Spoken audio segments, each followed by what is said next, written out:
spinning around the symptom. What's this about? What do we mean by this? Happened to me the other day, Scott, looping around, making assumptions. Over to you. This is perfect. You and me could just chat because you're giving me all the answers here. That's exactly what happens when we spin around the symptom. Okay. Couple of things happen. We lose track of the unconscious moment, which is a very common thing to do, especially when you're new.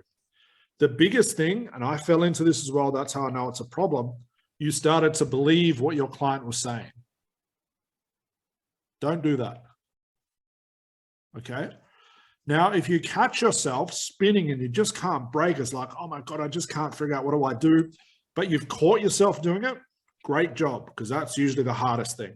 Sounds like AA, doesn't it? Got to admit you've got a problem. Catch yourself there. That's the first step. By the time we do the 2 days of MAC training, you can use a MAC question, which basically starts the conversation again in a different place, but under the same context, without having to say, you know what, I've screwed this session up. Can we start again? You probably can't do that with a client. So MAC allows you to sort of restart without restarting, if that makes sense. But spinning around the symptom is common when you start believing your client's problem. You start believing their excuses. Your own stuff comes up because you listen to a client's story. And what do you start to do? You start to empathize. Oh, I feel sorry for you. Oh, I want to help you. I really do. That's a very, very hard place to be a therapist. Why is that the case? Why should we, sympathizing is fine. Why don't we want to really empathize? Any ideas? Trying to solve. Exactly. And as Tony said, we try and fix it. And I get it. We want to fix it because really that's what we're being hired to do. Very, very hard to fix a client's problem when you've got a veil of your own shit over your eyes, as in, if I had this problem in my life, I wouldn't stand for it. Very, very hard to be creative when you're trying to fix it. I mean, think of the pressure. Like if I said to you, I'm a smoker. I've been a smoker for 50 years. Fix me. Do it now.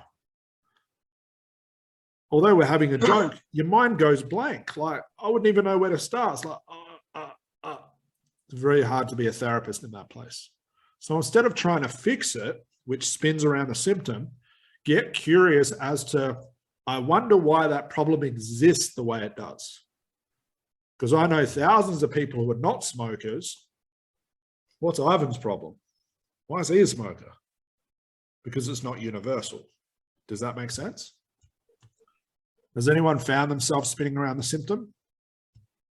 I would say it's the most common thing that happens in ACH. You got to catch yourself first. You can use MAC questions tomorrow to get out of it. But all in all, stop believing what your client says. So let's define what I mean. How do we know the difference whether our client is lying to us consciously or giving us the right information unconsciously? How do we know the difference? How do we decipher that information? The speed of the information. Speed of the information. So let's use this in a context. If a client's talking really fast without thinking about anything, what part of the mind is talking? Conscious. Conscious. Now, tomorrow we'll include, if it's part of the venting, we'll know whether it's relevant or not. We'll do that tomorrow, but we'll keep it just ACH for now. If you ask a question, your client looks off, they think, they nod to themselves, a little smile on their face, and they're trying to find it, they're finding it hard to come up with the words to try and explain what's going on.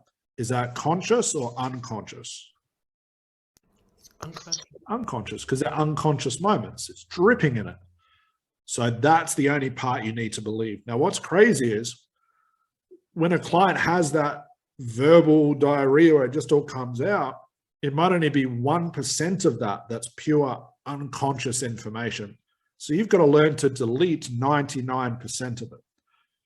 The only way to do that is to know which part was unconscious, which part was conscious. And speed's a big factor, but also the response as is a metaphor. That's an unconscious moment.